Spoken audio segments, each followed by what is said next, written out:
নমস্কার বন্ধুরা, আমার চ্যানেলে তোমাদের সবাইকে স্বাগতম জানাই। আজকে আমি বানাতে চলেছি সাবুর পকোড়া।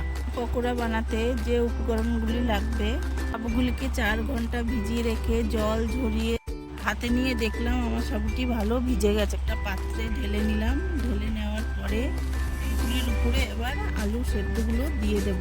দিয়ে দেওয়ার পরে ভালো করে সেদ্ধ আলুটি এবং সাবুটি ভালো করে মেখে নিতে হবে। মেখে নেওয়ার পরে পেঁয়াজ কুচি, লঙ্কা কুচি, টমেটো কুচি, আদা রসুন কুচি দিয়ে মশলাগুলি দিয়ে দেব।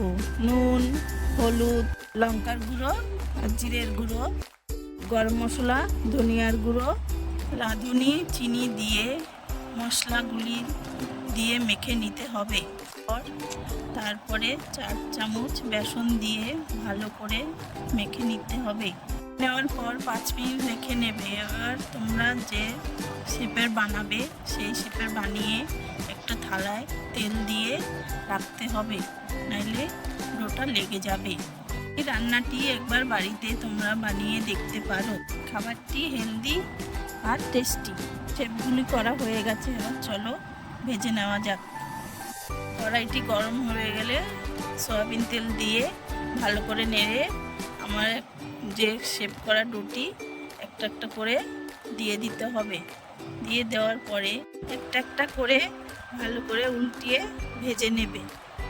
ভেজে নেওয়ার পরে দেখবে লাল লাল হয়ে যাবে, তখন পকোড়াটি মনে করবো হয়ে গেছে।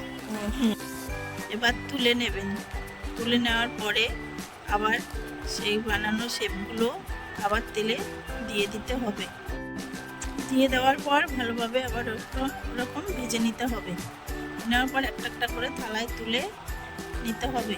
দেখতে পাচ্ছ এবার আমার সাবু পকোড়াটি তৈরি। এবার একটা আমি ভেঙে দেখিয়ে দিচ্ছি।